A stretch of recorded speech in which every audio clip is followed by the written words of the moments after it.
Radio Espace Guinée. Le son des îles paradisiaques. Aroum, Los, sur 99.7. Radio Espace. La radio au cœur des îles. Tous les matins, ça se passe ainsi. Merci de nous rejoindre, mesdames et messieurs. Si c'est maintenant que vous le faites, à la une, le climat politique qui s'étend à nouveau en Guinée, il le dit Titi, alors qu'apparaissaient donc des signaux d'une certaine détente. Plusieurs opposants à une nouvelle constitution ont été condamnés hier mardi à de la prison ferme. Abdourahmane Sano, Sekou Kounduno, entre autres Badra Kone et l'artiste Eli Kamano. On aura encore en tout cas plusieurs mois en prison, sauf décision contraire en appel. Aussitôt les sentences tombées, en première instance, leur conseil, sans tarder, ont introduit donc des recours en appel. Ces condamnations surviennent à 48 heures, il faut le dire, d'un nouvel appel à manifester demain jeudi du FNDC contre un troisième mandat d'Alpha Condé. La marche projetée à cet effet ici à Conakry est autorisée, il faut le dire, mais son itinéraire modifié par les municipalités concernées. Et que pense-t-il de ces condamnations? Nous posons cette question ce matin à Monsieur Amadou Damaro Camara, chef de la majorité présidentielle à l'Assemblée nationale. Il sera chez nous ce matin dans cette émission Les Grandes Gueules sur Radio Espace Guinée. Allez, quelques réactions des auditeurs avant de continuer évidemment avec une autre enquête. Bonjour les GG, bonjour à toute l'équipe. Que bénisse les Grandes Gueules, que Dieu bénisse les Grandes Gueules, il veut dire, et accorde donc plus de santé et longévité aux chroniqueurs. Bravo et courage à l'inspecteur Moussa Moïsila. Mes félicitations à la dame X pour sa bravoure et sa détermination à aller jusqu'au bout pour sauver donc son honneur et sa dignité. Les GG, le tribunal spécial des vrais gens. Merci beaucoup. Donc, allez, on reste toujours dans le sillage avec cette autre réaction. Bonjour les GG, puisse Dieu vous garder longtemps parmi nous. Amen. Vous êtes la conscience de la société guinéenne dans ses abus. Cette sœur peut même être contaminée par le sida. Dieu la préserve. C'est trop grave. Merci beaucoup pour ce message. Allez, et notre réaction toujours sur le 657 39 13 13. Beaucoup de réactions ce matin. On y va avec le président de Peuple Frustré qui nous écrit. Ouessou Diaby, bonjour les GG, bonjour à toute l'équipe. Dame X doit être rétablie dans ses droits. Loin d'avoir été victime de viol, on a tué en quelque chose de presque irréparable sa dignité. Ces bourreaux doivent servir d'exemple dans le durcissement de la répression des auteurs de viol. Le cas de viol devient donc un phénomène social nocif pour notre société. Prenons en garde avec des mesures fortes. C'est Ouessou Diaby qui nous envoie ce message. Allez, toujours des réactions sur notre plateforme le 657 39 13 13 avec ses auditeurs. Allez, lui c'est Jacques Loua, l'enfant de Yomata, voilà, qui nous écrit. Qu'est-ce qu'il dit notre ami, voilà. Bonjour les GG, bonjour Radio Espace. Je reprends au nom de Pegita Jean, je fais la 10e. Il est mieux d'annuler le cours d'appel, je comprends pas, s'il vous plaît. Par contre, le président Alpha Condé, je l'aime beaucoup, mais qu'est-ce que c'est que cette histoire? C'est pas possible. Allez, on reste dans le sillage Titi avec cette autre affaire, cette autre enquête. Affaire mousquetaire, imprégnée, détournée en Guinée et retrouvée donc au Mali. Que s'est-il passé? C'est Mohamed Mara qui a le dossier, hein, voilà, c'est bien ça. Allez, Mohamed Mara. Justement, c'est une histoire de mousquetaire, effectivement. Ouais. Qu'est-ce qui se passe? Vous avez raison. Oui. De moustiquaire. Mousquetaire à la place de Mais c'est le mot colle. Le mot colle. Ouais, pardon, Mais c'est pas loin. Moustiquaire. Mais c'est pas loin. C'est une vraie histoire de mousquetaire en fait. Terrible, quoi, En fin de compte. c'est pas possible. Allez-y, Mohamed. Qu'est-ce qui s'est-il passé? Parce qu'on attendait le ministre. Alors, entre autres. oui, Ouais. nous allons développer ce matin, puisque il y a le 11, ou à la veille du 11 octobre, on avait appris par voie de presse notamment que le ministre de la Santé était attendu, était convoqué, c'était l'expression qu'on avait lue par le cabinet notamment du juge d'instruction Alphonse Charles Wright. Oui. Mais Encore lui. oui. Ok. Oui. Ok. Sauf que là, il y a une plainte en bonne et due forme et lui, il a été justement saisi par le parquet, par le procureur général. Donc, il est bien dans son rôle là. Voilà. Donc, dans cette histoire, je reviendrai certainement demain sur les détails techniques parce qu'il y a beaucoup d'évolutions, notamment avec les partenaires. Mais tenez-vous bien, ce que nous commençons à découvrir, ça va vous choquer parce que tous les regards étaient, personnellement mes propres regards, étaient braqués sur le département, mais il semble que des complicités notoires se retrouvent de plus en plus au niveau si vous voulez, des agences de mise en œuvre recrutées par les bailleurs de fonds eux-mêmes, mais aussi au niveau des bailleurs de fonds. Or, il y en a 3 qui interviennent en Guinée. C'est le Fonds mondial, dont l'agence de mise en œuvre en Guinée est CRS. Donc, c'est CRS qui procède à toute la mise en œuvre mais le financement vient du Fonds mondial, donc de lutte contre le paludisme. Et puis, vous avez l'USAID, et donc, à travers l'initiative présidentielle américaine de lutte contre la malaria, également, qui finance, et dont l'agence de mise en œuvre en Guinée, donc, qui a été recrutée sur ton projet, c'est Stop Palu.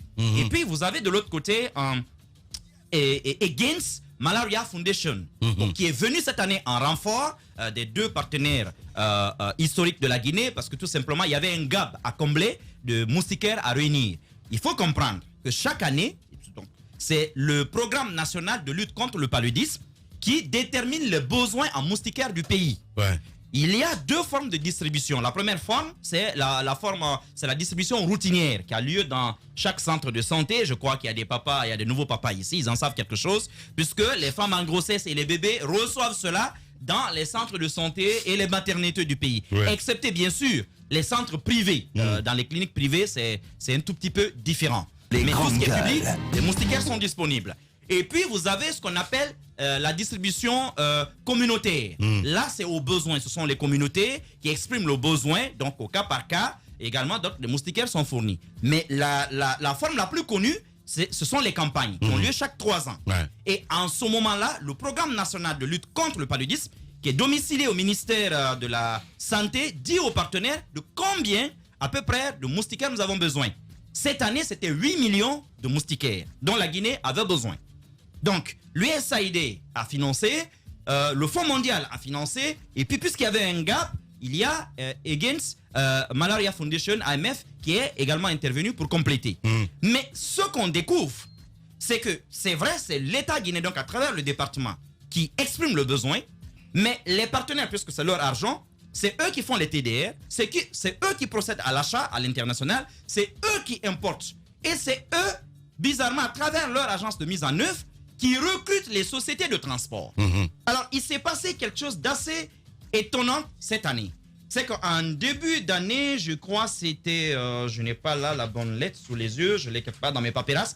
En janvier, le ministère de la Santé avait écrit aux 3 partenaires, leur demandant que le PCG, la pharmacie centrale de Guinée, puisse avoir le contrat cette année, non seulement de stockage, mais aussi de distribution des moustiquaires, parce que eux, traditionnellement, c'est eux qui s'occupent de la distribution routinière, donc au niveau de tous les centres de santé du pays et de toutes les maternités du pays. Ça, c'est leur rôle au quotidien, tout comme des médicaments. Les partenaires ont répondu, à travers les agents qu'on connaît généralement qui sont guinéens, la pharmacie centrale aurait dû soumissionner comme tout le monde. Ils ne l'ont pas fait. Nous, on a déjà attribué les marchés depuis 1 an.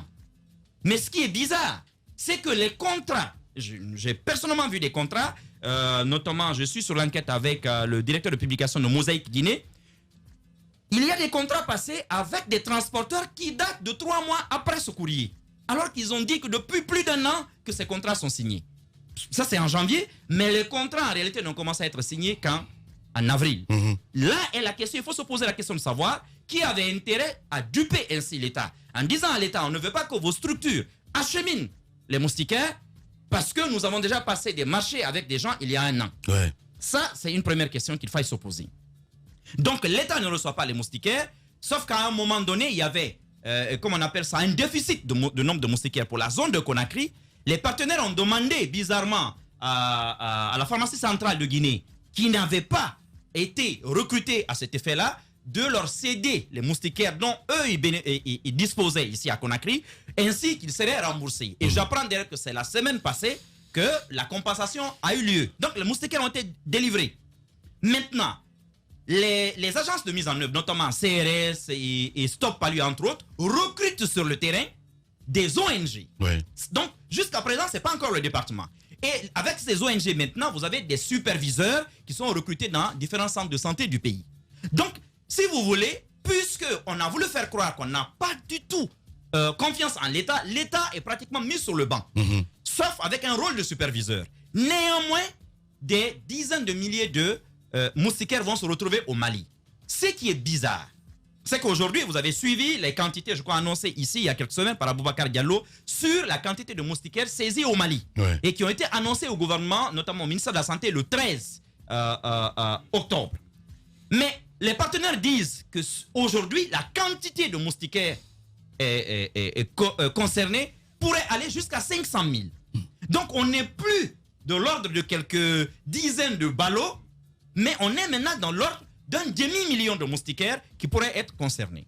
Les moustiquaires saisis au Mali, à un moment donné, on a vu que c'est pour la campagne 2019 en Guinée. Oui. Et là également, les partenaires, notamment les 3 partenaires AMF, l'USAID et le Fonds mondial, dans un courrier dont nous détenons copie ici, disent désormais qu'en réalité, ce sont les moustiquaires des 3 bailleurs qui se retrouvent dans cette affaire au Mali. Il y a eu des arrestations au Mali. En ce moment, il y a des magasins qui ont été fermés. Et les gens là-bas ont des usines en fait de reconditionnement. Ils ont reconditionné les emballages et bizarrement, ils l'ont revendu non seulement aux Maliens, mais même au ministère de la Santé du Mali. C'est ce qui est quand même bizarre.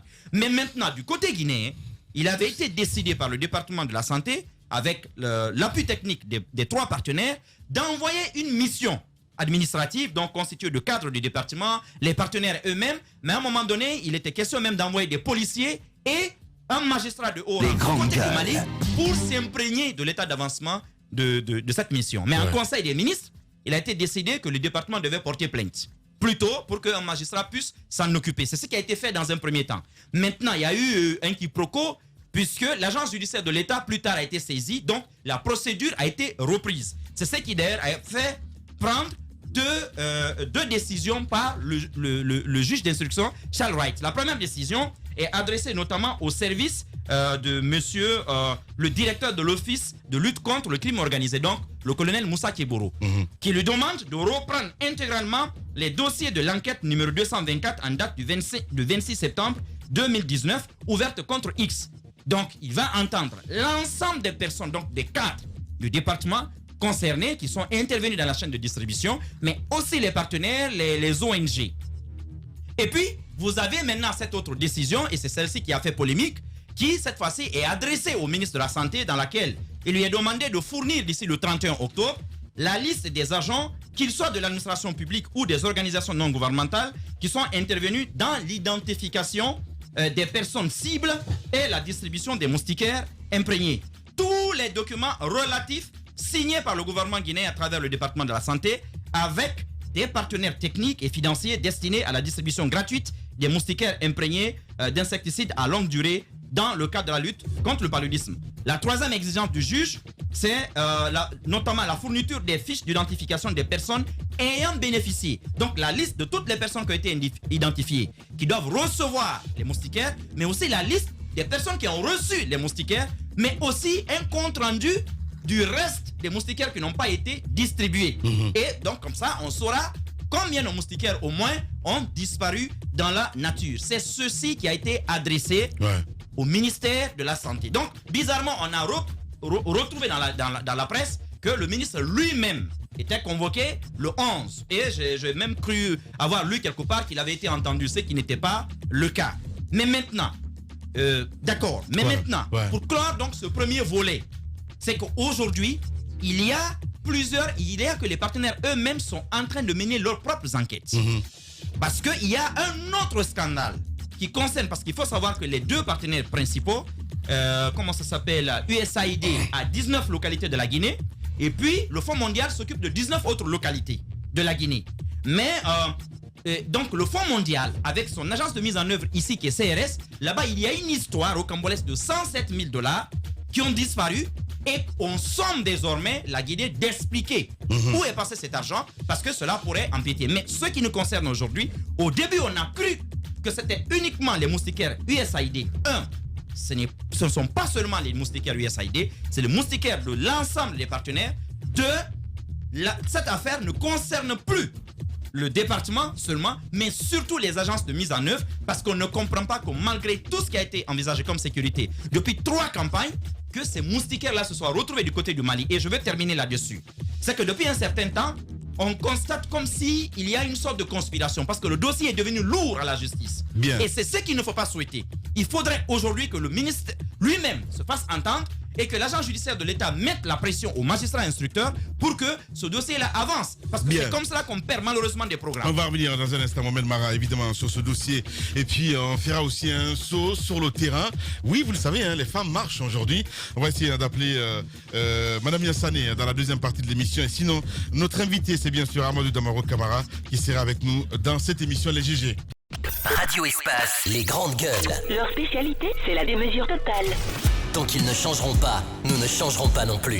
Les grandes gueules, à suivre tous les jours sur la radio d'opinion. Radio Espace.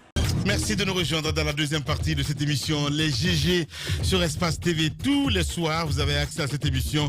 Merci à vous qui nous rejoignez du côté de Farana sur Bamboo FM qui relaie désormais cette émission. Vous êtes à Kindia, c'est Kaniazik qui nous relaie de ce côté. Bienvenue à ceux qui nous rejoignent du côté de l'Abbé. Vous nous écoutez là sur 99.7 à modulation de fréquence. À la une, il faut le dire, le climat politique qui se tend à nouveau en Guinée, alors qu'apparaissaient donc des signaux d'une certaine détente.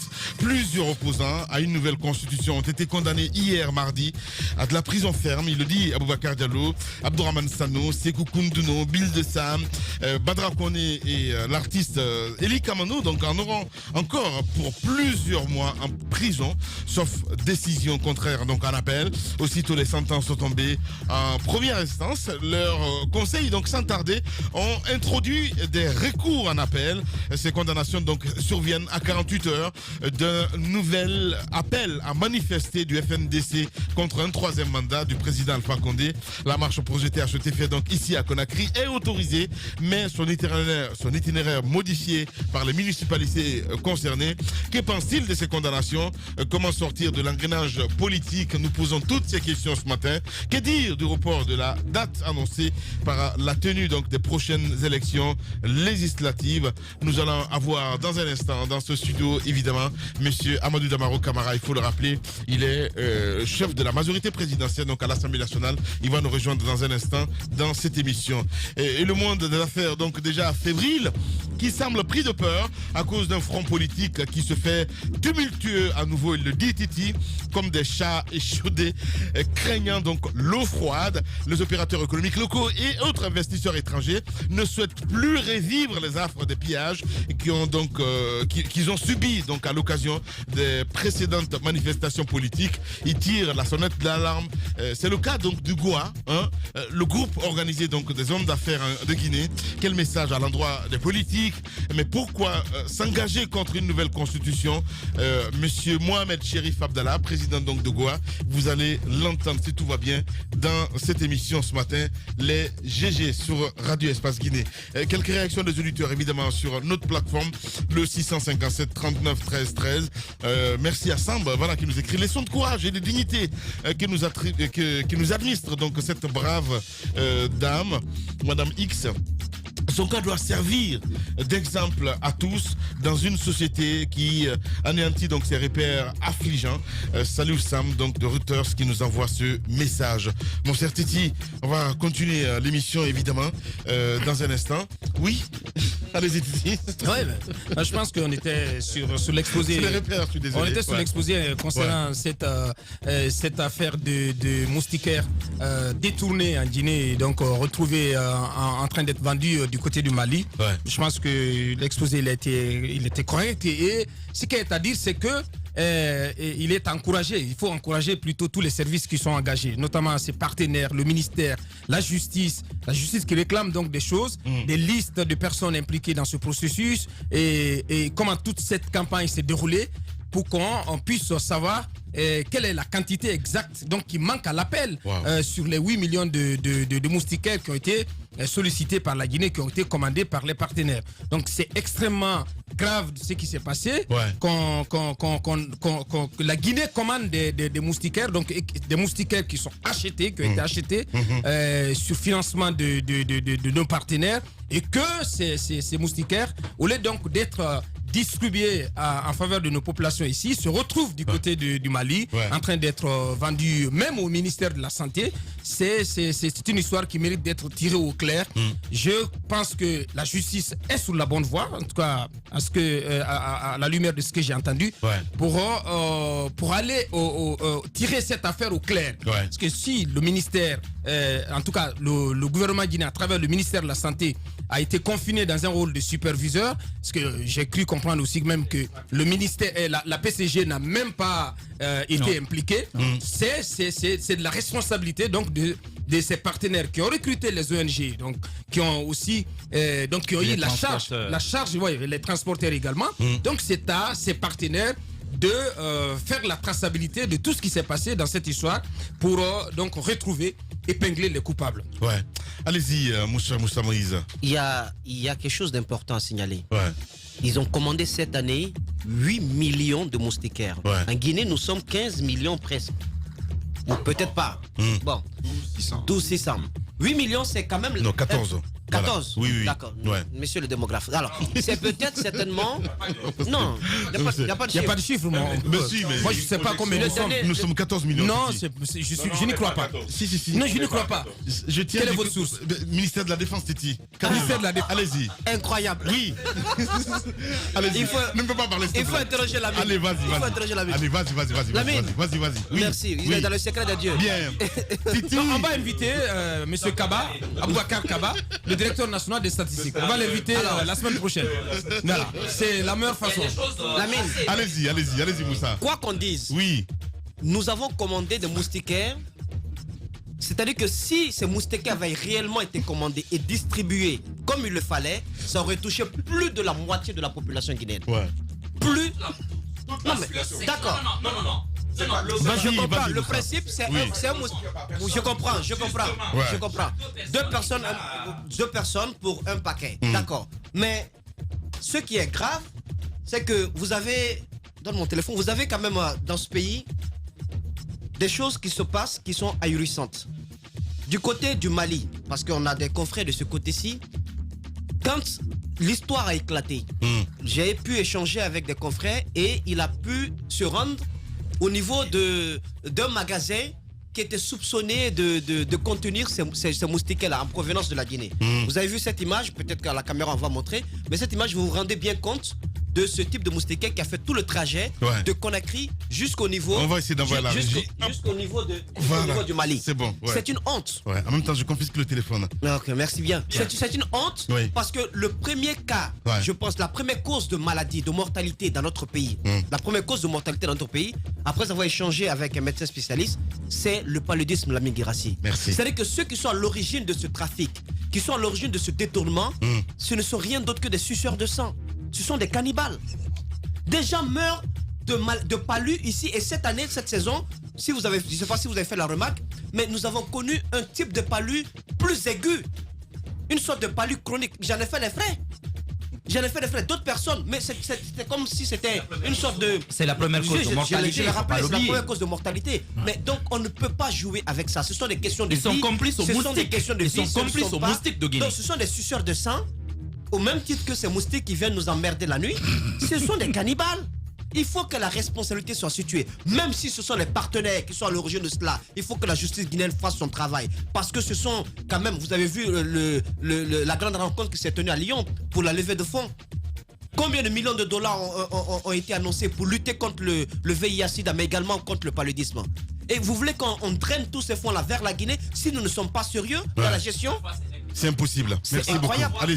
Allez-y, Tamba. Moi, je veux quand même dire deux choses. La première, c'est que j'ai suffisamment écouté le propos de Mohamed Mara. J'ai suffisamment écouté le propos de Mohamed Mara. Mais côté État guinéen, quand vous suivez bien l'explication de Mohamed Mara, il y a comme une tendance à se dédouaner. Écoutez, nous, on n'a pas été associés à la gestion. C'est pas à nous de répondre de tout ça. C'est un peu comme ça que l'État est en train de s'expliquer dans cette situation. Mais je trouve quand même ce genre de position pas très responsable parce que c'est à l'intérieur de notre territoire. tout ce qui est lié à la santé est quand même géré par un département qui est là. Mais de l'autre côté, pourquoi est-ce que les partenaires évitent désormais de confier partout où il y a un peu d'argent à l'État guinéen? La réponse, elle est connue. Quand vous demandez à l'État de recruter, quand vous demandez à l'État d'aller réaliser des choses sur le terrain avec de l'argent, vous savez ce qu'il en est. L'État, en fait, Sylvain Lamine, il faut qu'on... C'est quoi le souci finalement? Bien. Alors, il faut que... Alors, lorsque vous confiez de l'argent à l'État guinéen, je ne suis pas en fac. Voilà, donc c'est bon, c'est compris. Vous confiez de l'argent à l'État guinéen, vous savez ce qu'il fait. Alors, il y a pas mal de déperditions et c'est ce qui a finalement conduit même à changer le paradigme de l'intervention dans les pays sous-développés. Finalement, les ONG se disent désormais pour que notre aide parvienne jusqu'à destination, il faut que nous-mêmes de bout en bout, on gère la chose. Et c'est ce qui est en train de se passer. Je pense donc que cette attitude de l'État qui consiste à dire ça ne nous regarde pas, allez poser des questions à ceux à qui vous avez confié la mise en œuvre de ce projet, je pense que cette position-là n'est pas la bonne. Par le même moment, aujourd'hui on parle de moustiquaires, mais ça c'est un trafic qui existe. Et ça date même pas de cette année. C'est bien que Mohamed Mara, avec ce communiqué du département de la santé du Mali, qui date du 13 octobre du 13 dernier, je pense que c'est déjà un grand pas.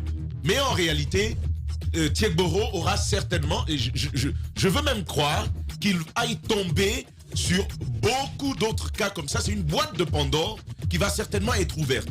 Parce qu'au-delà des questions liées aux moustiquaires, il y a d'autres sujets comme ça pour lesquels on se permet pas mal de trafic dans notre pays, alors qu'on n'aurait pas dû simplement boire du sang innocent de cette façon-là. Tamba Zakari Milimono. Le ridicule et la méchanceté sont ses traits de caractère.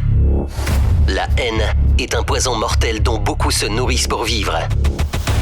Il n'y a pas d'entrepreneur audacieux qui ne fabrique pas automatiquement jalousie, envie, critique, caricature, diffamation et désinformation. Bienvenue sur Radio Espace Guinée, la radio dont les autres s'inspirent. Radio Espace Guinée. À Conakry sur 99.7, en région à Labé, Kakandé sur 99.7, à Cancan sur 99.